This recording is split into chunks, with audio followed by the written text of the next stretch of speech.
Jadi gitu aja ya. Sebelum belajar marilah kita berdoa. Berdoa dimulai.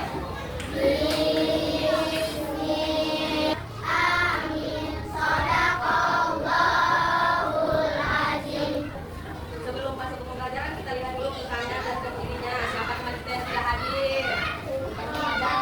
Siapa? Siapa mereka tidak hadir? Kemarin kan kita udah belajar tentang pertumbuhan dan perkembangan pada manusia. Nah, pada hari ini kita akan belajar tentang pertumbuhan dan perkembangan pada hewan. Ibu ingin bertanya sama anak-anak semua. Siapa yang di rumahnya ada kucing?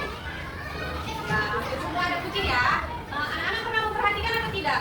Kucing itu melahirkan atau bertelur ya?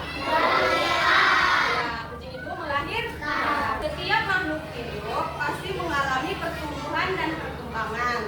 Setiap hewan memiliki pertumbuhan dan perkembangan yang berbeda-beda.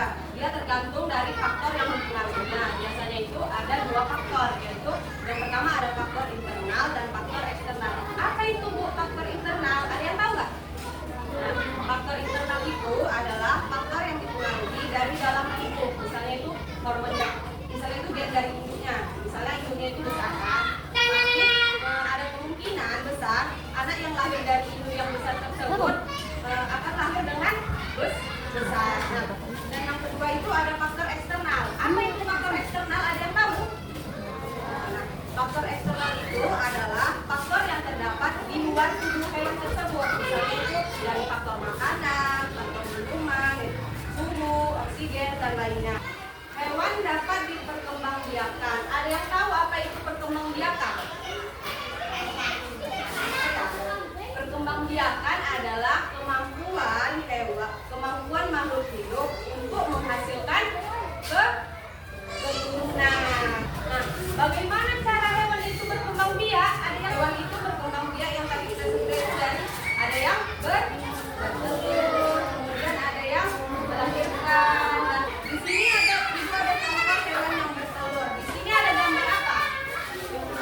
Nah, ya, penyu. Penyu ini berkembang biak dengan cara bertelur. Nah, ya, biasanya disebut dengan ovipar. Nah, ya, kembang biaknya pertama yaitu dari dia bertelur dari penyu. Nah, yang di sini ada hewan yang ini biasanya berkembang biak dengan cara melahirkan. Biasa disebut dengan ovipar. Nah, kucing ini pertama yaitu berkembang biak pertama dia melahirkan. Nah, di sini ada gambar apa anak-anak? Buaya ini biasanya berkembang biak dengan cara bertelur dan di sini ibu ada tugas kelompok kalian menyusun tahapan perkembangbiakan hewan yang tadi kita sebut tuh. Yang misalnya tadi bertelur dia apa pertamanya, kemudian yang melahirkan dia pertamanya apa, kemudian yang bertelur dan melahirkan itu awalnya apa, kemudian kalian tulis ciri-ciri dari hewan tersebut ya. Kerjakan berkelompok.